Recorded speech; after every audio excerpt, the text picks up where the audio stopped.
Bismillahirrahmanirrahim. Assalamualaikum warahmatullahi wabarakatuh. The Honorable Mr. Muhammad Rahmanan, as our development of Akidah Akhlak material lecture, and my beloved friends.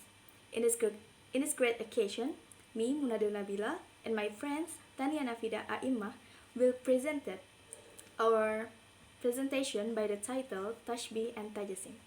But before that, let me tell you about our content table. The first we will explain about the tashbih, and then the second we will explain about tajasim. For tashbih material explanation will be presented by our friends Tania Nafida A'immah. To her, time is yours. Okay, here I will explain you about tashbih. We start with the definition of tashbih.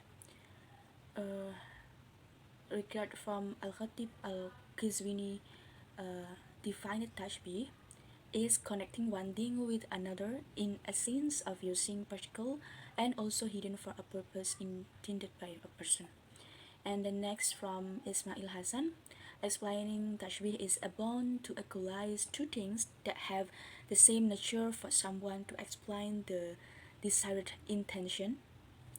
According to Ahmad Qasim and Muhyiddin type, explaining that tasbih is an explanation that one thing or something has similarity to another in one nature or several properties with one particular tasbih device mention or estimate that can be understood from the context of the conversation.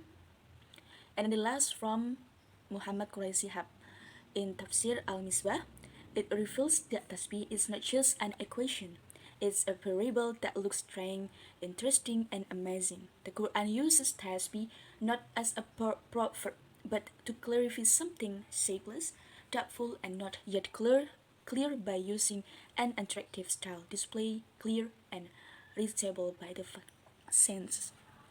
Jadi ada beberapa pengertian tentang tasbih menurut para expert. Yang pertama datang dari Al-Khatib Al-Qizwini mentafsirkan tasbih dengan menghubungkan satu perkara dengan perkara yang lainnya dalam sesuatu makna menggunakan partikel yang jelas dan juga tersembunyi bagi suatu tujuan yang dimaksudkan oleh seseorang. Selanjutnya datang dari Ismail Hasan menjelaskan tasbih ialah satu ikatan bagi menyamakan dua perkara yang memiliki sifat sama untuk seseorang menjelaskan maksud yang ia kehendaki. Lalu datang dari Ahmad Qasim dan Muhyiddin Taib menjelaskan bahwa tasbih adalah penjelasan bahwa suatu hal atau beberapa hal itu memiliki kesamaan dengan yang lainnya dalam satu sifat atau beberapa sifat dengan satu perangkat tasbih tertentu yang disebutkan atau diperkirakan yang bisa difahami dari konteks pembicaraan. Nah, dari ketiga expert ini sudah menjelaskan makna tasbih itu bahwa tasbih itu menghubungkan satu perkara dengan perkara lainnya agar maksud dan tujuan itu disampaikan kepada para pendengar ya. Akhirnya didapatkanlah sebuah kesimpulan dari pernyataan Muhammad Quraisy Shihab dalam Tafsir Al-Misbah mengungkapkan bahwa tashbih bukan hanya sekedar persamaan, bukan hanya sekedar perumpamaan. Ia merupakan perumpamaan yang terlihat aneh, menarik, dan menakjubkan. Al-Quran memakai tashbih. Dah, ini adalah poin penting atau garis bawahnya. Al-Quran memakai tashbih bukan bertujuan sebagai peribahasa, namun untuk memperjelas sesuatu yang tak berbentuk ragu dan belum jelas dengan menampilkan gaya yang menarik, jelas, serta dapat dijangkau oleh panca indera. Nah, dapat dijangkau panca indera ini adalah merupakan tujuan dari tashbih itu sendiri, agar pemahaman-pemahaman yang awalnya rancu dalam Al-Quran, yang awalnya tidak jelas dalam Al-Quran, ditashbihkan, diumpamakan dengan sesuatu yang mudah dipahami oleh akal manusia, gitu. Dari beberapa definisi di atas bisa dilihat bahwa untuk mengungkapkan makna agar lebih terkesan di hati pendengar bisa dipahami dengan mudah dapat dengan menggunakan tashbih dengan cara menyamakan satu hal dengan hal lainnya dalam satu sifat atau beberapa sifat dengan alat tertentu yang bisa dipahami dari konteks pembicaraan. Okay. We next to the next topic, which is the tasbih destination. The first is explaining the possibility of mushabbah. If the mushabbah is something strange and difficult to understand by inhalation. For example, if you are above man while you are also a human being, it's okay. For Katsuri, it's also part of the build of antelope. Jadi tujuannya dari tasbih itu yang pertama adalah menggunakan kemungkinan musyabbah. Jika musyabbah itu adalah sesuatu yang aneh dan sudah dipahami kecuali dengan penyerupaan. Jadi agar musyabbahnya itu dapat dipahami, kita gunakan penyerupaan. Seperti contoh, jika engkau berada di atas manusia sedang engkau juga manusia, tidak mengapa sebab katsuri juga adalah bagian dari darah kijang. Oke, sebelumnya di sini saya akan menjelaskan tentang musyabbah. Musyabbah itu apa sih? Oke, dalam tasbih itu sebenarnya bagian dari ilmu balaghah ya. Namun di sini kita fokuskan pada ilmu akidah akhlak, bukan dalam ilmu balaghahnya, bukan dalam ilmu peribahasanya. Nah, tasbih dalam ilmu balaghah itu mempunyai 4 rukun ya, 4 rukun. Yang pertama ada musyabbah. Musyabbah yaitu sesuatu yang diserupakan. Yang kedua adalah musyabbabih. Musyabbabih adalah sesuatu yang diserupakan dengan. Gitu. Dan selanjutnya ada tasbih atau alat atau perantara tasbih. Dan yang terakhir ada wajah syabbah, sifat yang menjadi letak kesamaan gitu. Jadi kalau dalam ilmu balaghah harus ada 4 rukun tasbih agar sesuatu itu bisa ditasbihkan gitu. Oke, tadi selanjutnya kita akan membahas tentang tujuannya lagi. Next, the second goals. Explaining the state of musyabbah. If musyabbah is not known, its nature before the existence of tashbih. Menjelaskan keadaan musyabbah. Jika musyabbah tidak diketahui, sifatnya sebelum adanya tashbih. Ya. Lalu selanjutnya, explain the size of the state of musyabbah, either from its strength, weakness, addition, or lack.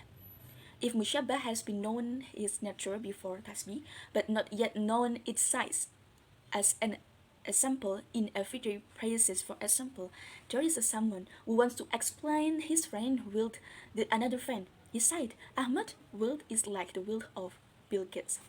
Jadi yang ketiga tujuan dari tasbih adalah menjelaskan ukuran keadaan musyabbah, baik dari kuatnya, lemahnya, tambahannya, atau kekurangannya.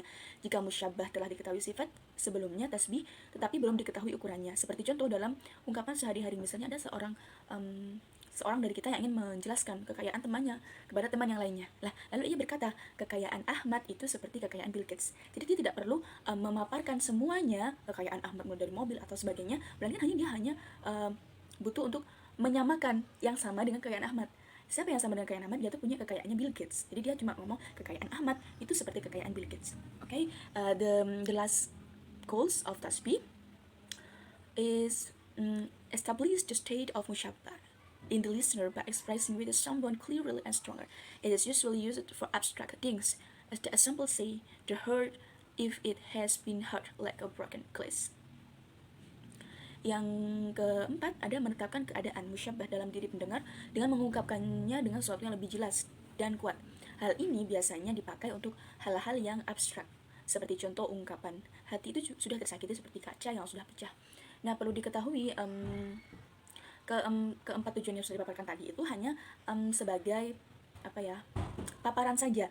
Nah, namun kembali lagi dalam konteks tasbih itu sendiri, tasbih itu adalah sesuatu yang digunakan untuk terutama dalam ayat Al-Quran ini adalah menjelaskan sesuatu ayat yang masih kacau, yang masih belum jelas gitu. Walaupun dalam beberapa paham ya, seperti kalangan-kalangan Salafiyah, terus kalangan Mu'tazilah itu juga sempat memperdebatkan. Namun itu akan kita bahas nanti. Selanjutnya kita akan bahas contoh tasbih dulu ya. Okay, we move to the example of tasbih. The first is Surah Al-Baqarah verse 17. أعوذ بالله من الشيطان الرجيم مثلهم كمثل الذي استوقد نارا فلما أضاءت ما حوله ذهب الله بنورهم وتركهم في ظلمات لا يبصرون. There is a proverb like those who like a fire, having illuminated their surroundings, God obliterates their lights and leave them in a darkness unable to see. Contoh yang pertama datang dari surah Al-Baqarah ayat 17. Artinya, perumpamaan mereka seperti orang-orang yang menyalakan api. Setelah menerangi sekelilingnya, Allah melenyapkan cahaya yang menyinari mereka dan membiarkan mereka dalam kegelapan tidak dapat melihat. Oke, jadi untuk selanjutnya kita akan membahas tentang contohnya tasbih. Di sini ada surah Al-Baqarah ayat 17. Dalam tafsiran ayat ini menjelaskan tentang seorang orang munafik ya. orang munafik yang menyalakan api, kemudian menampakkan keimanannya dengan sinar, dan terputusnya kemanfaatnya dengan padamnya api. Jadi Ali Al-Sabuni menjelaskan Allah Subhanahu wa taala menyerupakan perumpamaan orang-orang munafik dengan orang-orang yang menyalakan api, menampakkan keimanannya dengan sinar, dan terputusnya kemanfaatnya dengan padamnya api. Karena disebabkan keimanan mereka mendapat cahaya, dan disebabkan kemunafikan cahaya yang ada dalam mereka dicabut. Lalu mereka terperosok dalam lembah kebingungan yang dahsyat, karena tiada kebingungan yang lebih tinggi daripada kebingungan dalam agama. Di sini serupanya itu dalam hal keimanannya orang munafik. Jadi mereka hanya diumpamakan imannya itu sebatas api yang menyala, lalu api itu keimanannya sampai dalam kadar apa, sampai api itu padam gitu. Jadi keimanannya hanya yang secuil, yang mereka tampakkan lalu padam, tidak memberikan manfaat kepada mereka. Hanya saat keimanan itu muncul, hanya saat api itu menyala, lalu hilang saat api itu padam. Lalu dalam pemahaman lain ada Ibnu Katsir. Ibnu Katsir berkata, Allah membuat perumpamaan orang-orang munafik karena mereka membeli kesesatan dengan petunjuk. Mereka dibutakan setelah dapat melihat. Apabila api dinyalakan, mereka seperti mendapat manfaat. Dan apabila api itu padam, sekeliling mereka menjadi gelap dan mereka tidak mendapat petunjuk. Perumpamaan ini merupakan bukti bahwa mereka sesungguhnya beriman, kemudian menjadi kafir. Oleh karena itu, Allah mengatakan melenyapkan api yang di dalamnya dan membiarkan mereka dalam kegelapan dan kemunafikan. Bahkan mereka tidak dapat mengetahui jalan keselamatan. Dari pemahaman ayat ini ya, dapat kita simpulkan bahwa Allah itu mathaluhum, ada kalimat mathaluhum kamathalil ladzi. Kaf itu adalah masuk dalam alat atau perantara tasbih, ya artinya seperti. Jadi ketika ada ayat Quran lalu ada kafnya, lalu setelahnya itu ada kalimat-kalimat perumpamaan, itu sudah dijelaskan seperti tasbih. Nah, dan itu berfungsi untuk menjelaskan ayat-ayat ini gitu. Ayat-ayat yang mungkin untuk sebagian dari kita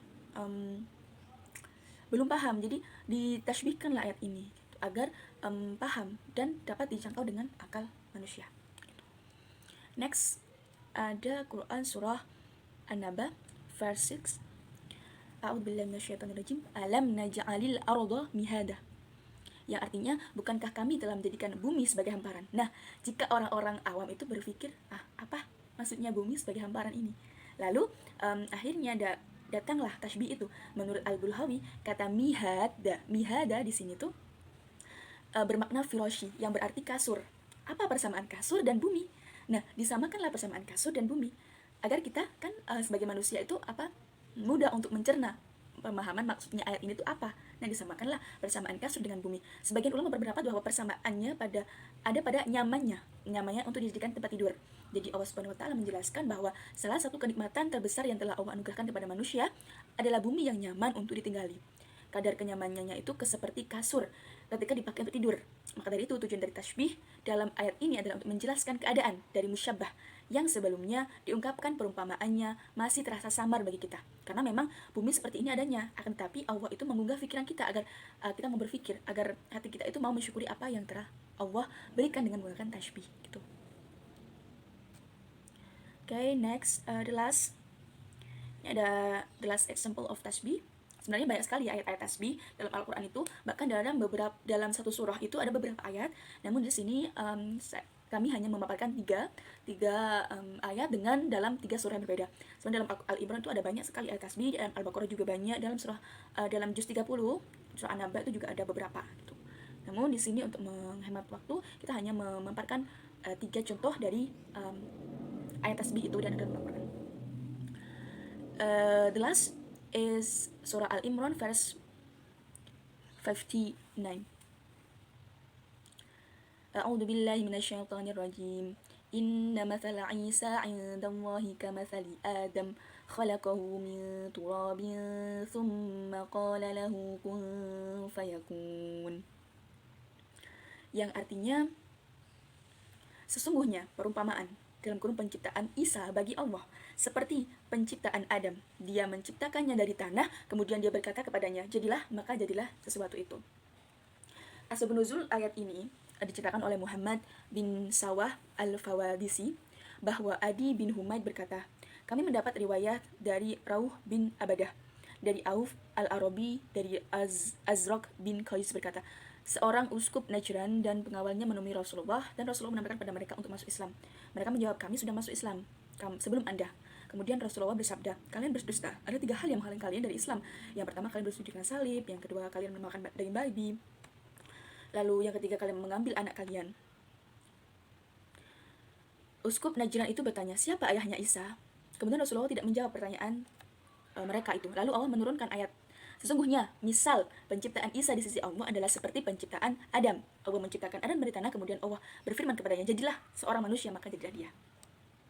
Kata-kata masalah merupakan petunjuk bahwa ayat ini merupakan ayat perumpamaan. Letak perumpamaan pada ayat ini adalah bahwa penciptaan Nabi Adam dan Nabi Isa yang tanpa seorang ayah. Bahkan penciptaan Nabi Adam itu jauh lebih dahsyat daripada penciptaan Nabi Isa, karena Nabi Adam diciptakan tanpa ayah dan ibu. Karena itulah pentingnya menyebutkan aspek kesamaan dengan firman Allah. Allah menciptakan Adam dari tanah, maksudnya Allah menciptakan Nabi Adam tanpa seorang ayah dan ibu, tapi hanya dengan menggunakan kalimat kun fayakun, jadilah maka jadilah Adam. Hal ini juga menyeru pada penciptaan Nabi Isa tanpa seorang ayah. Sebenarnya tidak lebih menakjubkan dari penciptaan Nabi Adam, ya.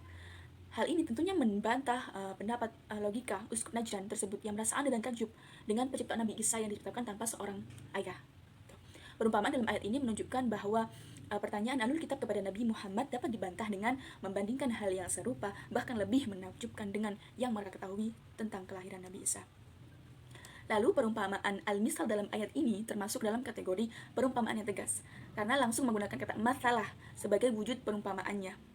Dengan faedah menonjolkan rasionalitas, dengan memberikan perbandingan lain yang sepadan dan memiliki persamaan, sehingga penanya menjadi takjub dan memahami tentang kelahiran Nabi Isa sama dengan diciptakannya Nabi Adam.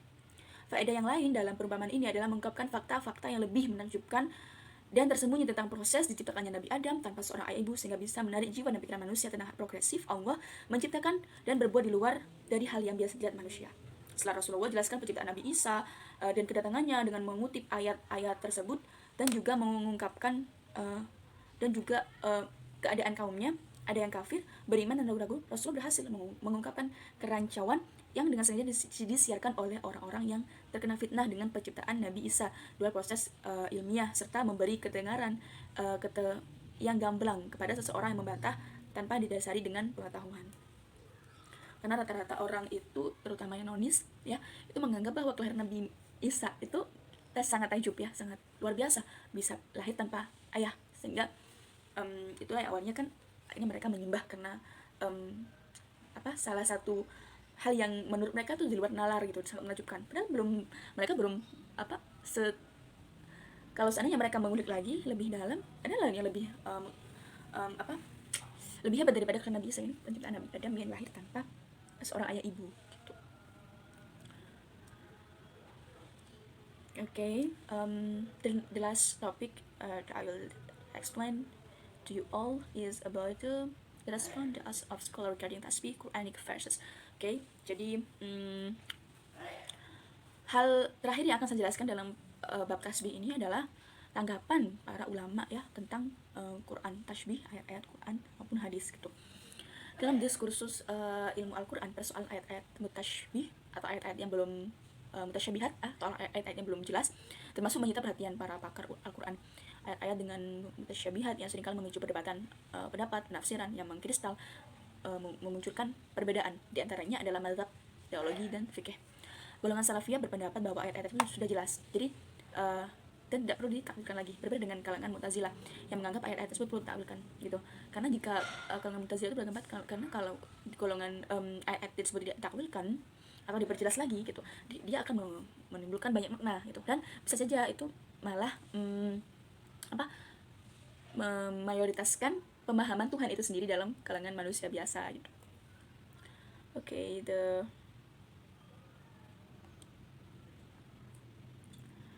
sebagian dari inti dari ajaran Islam adalah masing-masing golongan baik yang mendakwilkan dan tidak semuanya mengklaim bahwa pendapat mereka dan dalam kerangka tauhid yang paling benar. Mu'tazilah yang tadi sudah dijelaskan, yang memahami jika ayat tasbih itu tersebut tidak ditakwilkan seperti apa adanya, akan memunculkan paham Tuhan sama dengan makhluk. Begitu juga terkait dengan sifat-sifat Tuhan. Padahal dalam Islam Tuhan bukan makhluk, or khilafah, ya.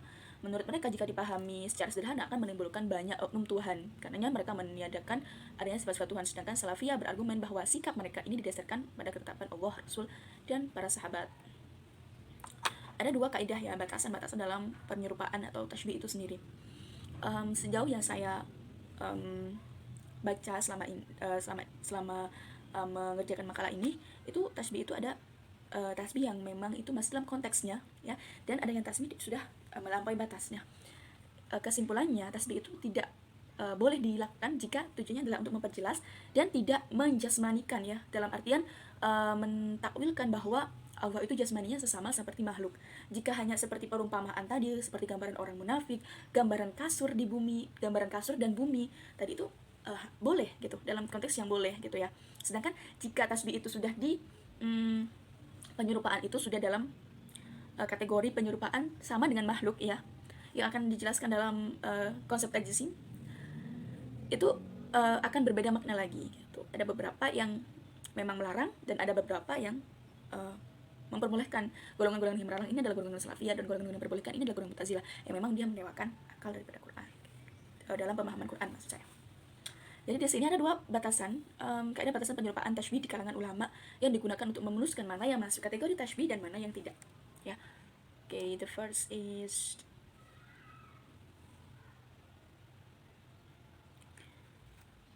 the first rule is the rule of Imam Ahmad bin Hanbal, as quoted by Ibn Hamdan al-Hambali. He said, Imam Ahmad said, hadiths of nature should be reread as usual without discussing their meanings. It is different from what is in a person heard when they heard it.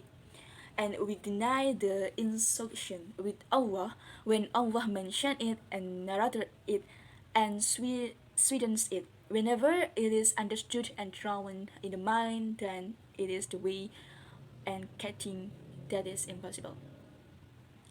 Jadi rule yang pertama ini datang dari pendapatnya dari kaidah Imam Ahmad bin Hanbal, sebagaimana dikutip oleh Ibnu Hamdan al-Hambali.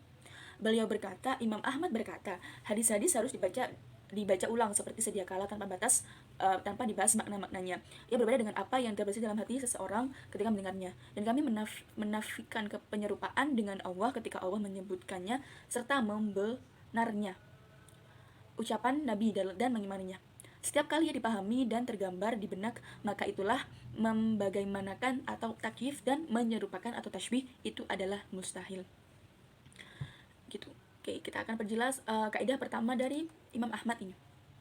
Dalam kaidah pertama ini, yang disebut dengan penyerupaan adalah segala gambaran yang muncul di kepala kita dan dapat dipahami. Ketika misalnya membaca kata yadullah, kemudian tergambar di benak kita Allah punya tangan. Karena dua kan artinya tangan ya. Allah punya tangan, seperti tergambar di benak kita adanya organ tubuh Allah yang dipakai untuk mengerjakan macam-macam hal seperti kalanya manusia gitu. Maka itulah tasbih gitu. Ketika membaca kata nuzul lalu tergambar di benak kita Allah itu turun dari atas ke bawah, maka itulah tasbih. Ketika membaca kata istiwa ya, lalu tergambar di dalam benak kita bahwa Allah itu bertempat di arsy, Allah itu duduk di arsy, maka itulah tasbih. Allah tersebut dipahami sebagai makna yang di kamus-kamus, maka itulah tasbih. Mau diiringi dengan penjelasan seperti makhluk atau tak seperti makhluk, maka sekali tak berarti dalam kaidah ini, sebab yang menjadi intinya adalah penetapan makna seperti yang dipahami manusia. Yang tadi sudah dijelaskan ya, bahwa tasbih itu ketika tasbih yang yang tidak dianjurkan itu adalah yang menyerupakan kita dengan Allah, jasmani ya, maksud saya jasmani ya, seperti kalimat istiwa dalam penciptaan. Allah itu bersemayam dalam arsy selama 6 hari. Nah, bersemayam konsepnya di sini adalah kita akan membayangkan bersemayam tuh yang bagaimana? Apakah bersemayamnya Allah itu sama dengan manusia, atau berarti kalau begitu Allah itu duduk punya singgasana di arsy gitu kan? Namun sebagian ulama itu berpendapat bahwa konsepannya yang baik yang bisa kita lakukan adalah memahami itu. Kita hanya cukup yakin bahwa Allah itu beristiwa, namun caranya istiwanya Allah kita tidak pernah tahu, dan haram untuk membayangkan itu. Bahkan ada beberapa yang itu menyebutnya dengan kata bid'ah ya, untuk membayangkan penjasmanian itu gitu. Kaidah kedua, the second rule is the rule of Imam Ishaq bin Rawah, one of the classical hadith expert who was currently with Imam Ahmad. He said, Ishaq bin Ibrahim said, verily there is only tasbih when it says the hand of Allah is like a hand or like a hand creature, hearing Allah like or similar to hearing a makhluk. In line with him, Sheikh Az-Zahabi also said tasbih only happens when it says hands like ours.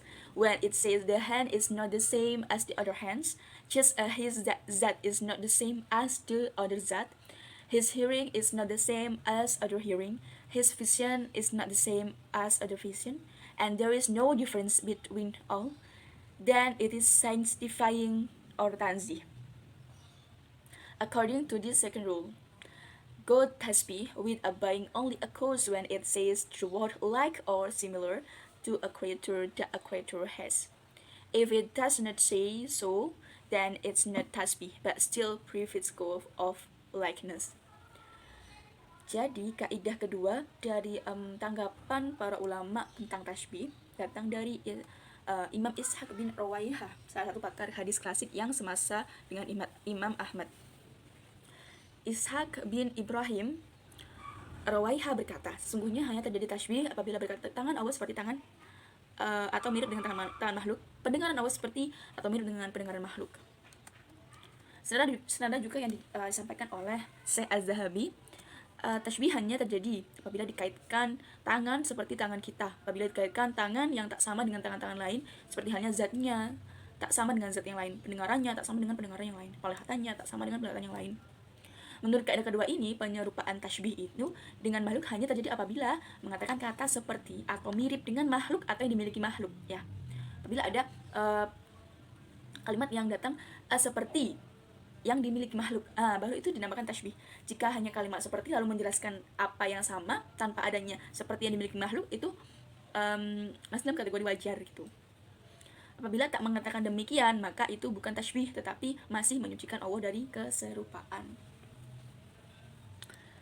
Sekarang, mari kita implikasikan kedua kaidah di atas pada perkataan seorang mujassimah atau orang meyakini bahwa Allah itu adalah jism, yang dikenal juga di antara umat Islam sebagai kalangan musyabbihah, orang yang menyerupakan Allah dengan makhluk.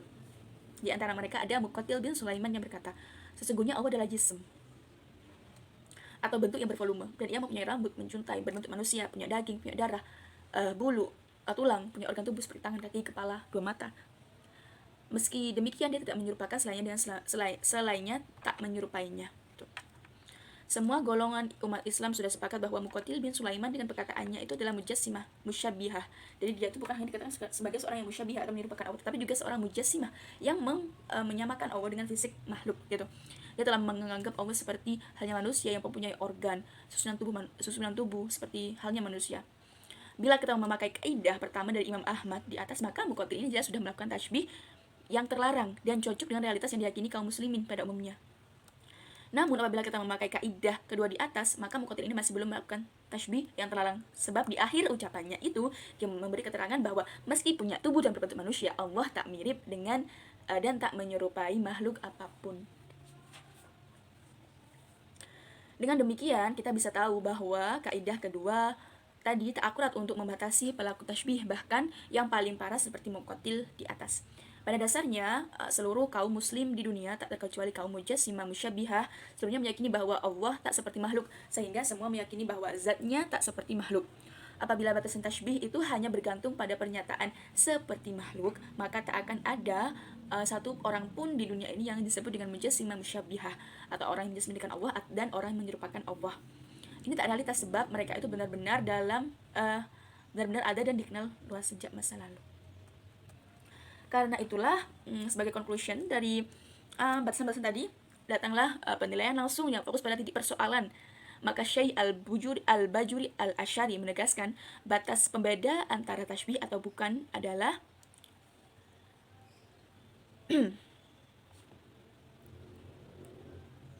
similar to a new things in a opponent of a different things with a new things. This likeness is illustrated by the occurrence of cut from physical matter, whether it's composite, which is then called jism, or unorganized, which is to call it a single particle. Jadi, dalam pernyataan Syekh Al-Bajuri Al-Asy'ari menegaskan batas pembeda antara tasbih dan bukan, serupa dengan hal baru adalah lawan dari berbeda dengan hal baru. Keserupaan ini tergambarkan dengan terjadinya Allah dari materi fisikal, baik materi yang itu tersusun kemudian disebut jism, atau tidak tersusun yang kemudian disebut partikel tunggal. Dengan penjelasan imam di atas, maka pedomannya akan jauh lebih sederhana. Apabila meyakini sebagai jism, punya jasad, punya volume, maka itulah tasbih yang terlarang. Seluruh makna yang ada di kamus hanya berlaku bagi jism ini, ya. Yang tadi sudah saya sampaikan di atas, ya. Demikian pula seluruhnya, bayangkan di benak manusia hanya berlaku bagi jism semata. Sebab itulah maka keyakinan harus dibuang sejauh-jauhnya untuk menyucikan Tuhan atau tanzih. Jadi jika tasbih itu masih dalam koridor-koridor yang tidak terlarang, seperti menjelaskan ayat-ayat memang bersifat rancu seperti kasur tadi, seperti orang-orang munafik, dan tidak sampai menjasmanikan Allah, itu adalah tasbih yang diperbolehkan. Tasbih yang dalam kategori diperbolehkan itu adalah fungsinya adalah untuk memudahkan kita paham, kita memahami makna-makna ayat Al-Quran yang belum jelas atau mutasyabihat gitu. Kita butuh untuk mentakwilkannya lagi. Karena ada juga kisah itu, ya, orang-orang yang menentang tasbih, ya. Lalu ada ulama juga yang akhirnya membantah bahwa tasbih itu diperbolehkan untuk hal-hal yang masih sesuai koridor. Ada orang buta, ya, saya pernah mendengar ada orang buta itu dia itu bertanya kepada seorang ahli, ya, mana bisa tasbih itu dihalalkan gitu. Seorang ahli akhirnya bertanya, kalau saya tidak melakukan tasbih, kamu akan buta di dunia dan di akhirat. Karena itu kembali lagi dalam rujukan Quran, ya, orang itu akan buta. Ketika orang itu buta di dunia, maka ia pun akan buta di akhirat gitu. Jadi jika maksudnya itu tidak ditakwilkan, tidak dijelaskan maknanya itu apa, maka orang buta tadi akan buta juga di akhirat. Lalu orang yang buta tadi terdiam gitu. Maksudnya apa? Orang buta di dunia juga akan buta di akhirat. Kan maksudnya jika mereka tetap dalam jalan yang berbelok ketika di dunia, maka pun dia akan juga mendapatkan balasannya di akhirat pun juga gelap gitu, suram gitu, ya. Karena pemahaman tasbih itu sendiri itu sudah dijelaskan dalam surah Al-Kahfi. Perumpamaan orang-orang yang percaya pada tasbih itu di ayat 54. Walaqad sarafna fi hadzal Qur'an linnas min kulli masal wa kana al-insanu aktsara syai'an jadalah. Jadi Allah itu banyak sekali tasbih itu dilakukan untuk mingkul masal. Banyak sekali perumpamaan yang ada dalam Al-Qur'an. Wa kana al-insan itu dijadikan perumpamaan agar manusia itu mudah memahami. Syai'an jadalah, banyak sesuatu yang rancu gitu.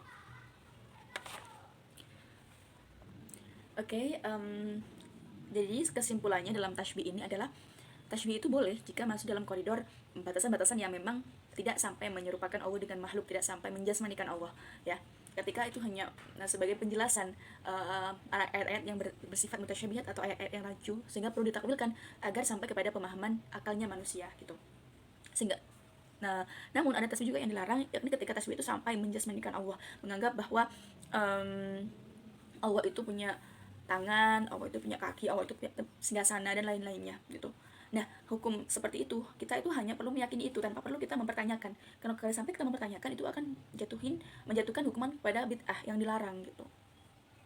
Dan kesimpulannya dalam tasbih ini adalah dalam Quran surah Al-Kahfi yang sudah disampaikan sebelumnya adalah walaqad sarafna fi hadzal Qur'ani linnas min kulli masal wa kana al-insanu aktsara syai'an jadala. Dan sesungguhnya kami telah menjelaskan berulang-ulang kepada manusia dalam Al-Qur'an ini dengan bermacam-macam perumpamaan, tetapi manusia adalah memang yang paling banyak membantah. Oke, jadi itu yang dapat saya sampaikan mengenai tasbih dan contoh-contohnya, tujuannya, serta tanggapan para ulama. Well, now I will explain about the definition of tajsim. The first is tajsim from Arabic language. It was term of jism, which means body or entity. And then the second opinion was come from Ibn Faris, which said that the definition of tajsim, it was we are onto something. And then the third opinion was come from Ibn Mazur, which said that al-jism means set of part of body which have by human, camel, cow, or every animal which have big body. And then the fourth opinion was come from Imam Al-Qurtubi, which said that the body consists of a minimum of two materials. Jadi definisi tajsim yang pertama itu datang dari bahasa Arab, di mana kata jism itu dapat diartikan sebagai tubuh. Kemudian terdapat beberapa pendapat dari para ulama. Yang pertama itu dari Ibn Faris. Ibn Faris menyatakan bahwasanya kata jism itu tersusun dari kata jim, sin, dan mim yang diartikan sebagai masuk ke dalam suatu ruang atau suatu tubuh. Kemudian pendapat lain dari Ibnu Mazur yang mengatakan bahwasanya al-jism itu dirujuk kepada bagian-bagian tubuh yang dimiliki oleh manusia, unta, sapi, atau hewan apapun yang bertubuh besar atau berkaki empat. Hal ini dikarenakan kata jism itu merujuk kepada tubuh atau jasad tanpa adanya ruh. Kemudian pendapat yang selanjutnya itu datang dari Imam Al-Qurtubi, di mana beliau berpendapat bahwasanya jism ini itu merupakan tubuh yang minimal terdiri dari dua material. Hal ini juga disetujui oleh Imam Abu Sa'id Al-Mutawali Asy-Syafi'i yang mengatakan bahwasanya jism ini merupakan susunan dari serangkaian anggota tubuh. Kemudian di slide selanjutnya, there is another definition from Imam Al-Raghib. The first is that jism was something of a length, width, and depth. Jadi Imam Al-Raghib ini menyatakan bahwasanya yang dimaksud dengan jism ini adalah sesuatu yang memiliki panjang, lebar, dan kedalaman. Sedangkan di dalam ilmu filsafat or philosophy science, it said that tajsim and tashbih are called by anthropomorphism that is represented and illustrating God to a human term of word. Jadi di dalam ilmu filsafat itu menyatakan bahwasanya tajsim dan tashbih itu dikatakan sebagai anthropomorphism. Itu merupakan suatu istilah yang menyatakan tentang penyerupaan Tuhan kepada manusia. Artinya Tuhan itu diserupakan dengan bentuk manusia. Dengan demikian dapat disimpulkan bahwa antropomorfisme ini menyatakan bahwasanya Tuhan bisa disamakan dengan manusia dan makhluk ciptaannya. Tentu saja hal ini ditentang karena di dalam Al-Quran sendiri dijelaskan, yaitu pada Quran Surah Asy-Syura ayat 11 yang menyatakan bahwa He is creator of the heavens and the earth. He has made for you from yourself mate and among the cattle mate. He multiplies you thereby. There is nothing like unto him, and he is the hearing, the seeing. Jadi pada ayat ini dijelaskan bahwasanya tidak ada sesuatu pun yang menyerupainya. Maksudnya Tuhan itu tidak dapat disamakan dengan manusia, hewan, tumbuhan, ataupun segala sesuatu yang telah Ia ciptakan. Well, the next explanation is the example of tajsim. Seperti yang sudah dijelaskan di awal tadi bahwasanya pengertian tajsim yaitu penyerupaan Tuhan dengan anggota-anggota tubuh yang dimiliki oleh makhluk. Karena itu di sini kami akan menjelaskan beberapa ayat yang memiliki keterkaitan dengan tajsim tersebut. The first is eyes or ain, and then the second is face or wajah, and then the third is hand or yadun. Well, next we can see the example of eyes from Quran Surah Hud verse 37, which have meaning and construct the shape under our observation and our inspiration, and do not address me concerning those who have wrong in that they are to be drawn. Dapat kita lihat pada ayat ini terdapat kata bi'ayunina yang artinya dengan kedua mata kita. Tentu saja hal ini tidak relevan jika diartikan sebagai kedua mata yang dimiliki oleh Tuhan. Oleh sebab itu, Imam Syaukani menafsirkan ayat ini menjadi atas pengawasan dari Tuhan. Hal ini jika dilihat dari konteks asbabun nuzulnya yang merupakan ayat yang menerangkan tentang pembuatan bahtera oleh Nabi Nuh alaihi salam, tentu saja penafsiran dengan menggunakan kata pengawasan lebih dapat diterima dibandingkan dengan penggunaan kata kedua mata. Selain itu, pada hakikatnya kata ain dapat diganti dengan kata kepemilikan, pengawasan, dan lain sebagainya. Dan menurut Fakhruddin Ar-Razi, ayat ini tidak dapat ditafsirkan secara zahir atau secara langsung. Hal ini dikarenakan akan terjadi kerancuan pada ayat tersebut dan membingungkan pembacanya. Well, the next example is wajah or face. We can see in Quran Surah Ar-Rahman, verse 27, which has the meaning, and there will remain the face of your Lord, honor of majesty and honor. Jadi pada ayat ini dapat kita temukan kata wajahu yang diartikan sebagai wajah. Kata wajah di sini dapat disinonimkan menjadi kekuasaan, kekuatan, kiblat, muka, atau lain sebagainya. Menurut pendapat mutasyabihat, kata wajah ini merujuk kepada wajah Tuhan yang kekal atau abadi. Namun, Ahlus Sunnah wal Jamaah berpendapat lain. Mereka berpendapat bahwasanya kata wajah di sini memiliki arti kekuasaan, sehingga dapat diartikan sebagai kekuasaan yang abadi. Hal ini kemudian memiliki ketersambungan dengan kalimat selanjutnya, yaitu Zul Jalali wal Ikram, yaitu the honor of majesty and honor. And then the next example is yadun or hand. We can see in Al-Quran, in Quran Surah Sod, verse 75, which have meaning, Allah said, O Iblis, what prevented you from prostrating to that which I created with my hands? Were you arrogant then, or were you already among the haughty? Pada ayat tersebut terdapat kata biyadaya, yaitu dengan tanganku. Kemudian di dalam kamus Al-Mu'jam Al-Wasit disebutkan bahwasanya kata tangan itu merujuk kepada anggota tubuh dimulai dari pergelangan tangan atas sampai dengan jari jemari. Tentu saja hal ini menjadikan kata tersebut sebagai penyerupaan Tuhan dengan manusia, karena kata tangannya disamakan dengan pengertian tangannya dimiliki oleh makhluk. Kemudian untuk dapat menafsirkan ayat ini dibutuhkan sinonim atau persamaan kata dari kata tangan, yaitu bisa menggunakan kata kekuatan, kekuasaan, power, kapasitas, dan kepemilikan. Kemudian Imam Asy-Syaukani mengatakan di dalam kitabnya, yaitu kitab Fathul Qadir, bahwasanya kata tangan ini didefinisikan sebagai kata kepemilikan. Well, after reading the example of tajasim, now we move to some methods that are commonly used to interpreting the scripture. Jadi setelah tadi kita membahas mengenai contoh-contoh dari ayat yang mengandung tajasim, sekarang kita akan membahas terkait metode-metode yang digunakan dalam penafsiran ayat-ayat tajasim ini. There are 3 methods in here. The first is tamsil, and then the second is tafwid, and then the third is ta'wil. Jadi tamsil ini merupakan metode yang menggunakan penafsiran secara langsung. Jadi apabila di ayat tersebut dikatakan tangan Allah, maka dengan menggunakan metode ini tangan Allah tersebut diartikan sebagai tangan yang sesungguhnya. Maksudnya tangan tersebut merupakan tangan yang sebagaimana kita ketahui bersama, itu anggota tubuh, anggota gerak yang terdiri dari pergelangan tangan atas sampai dengan jari jemari. And then the second method is tafwid. Tafwid is a method to knowing about the meaning of tajsim with the truly meaning.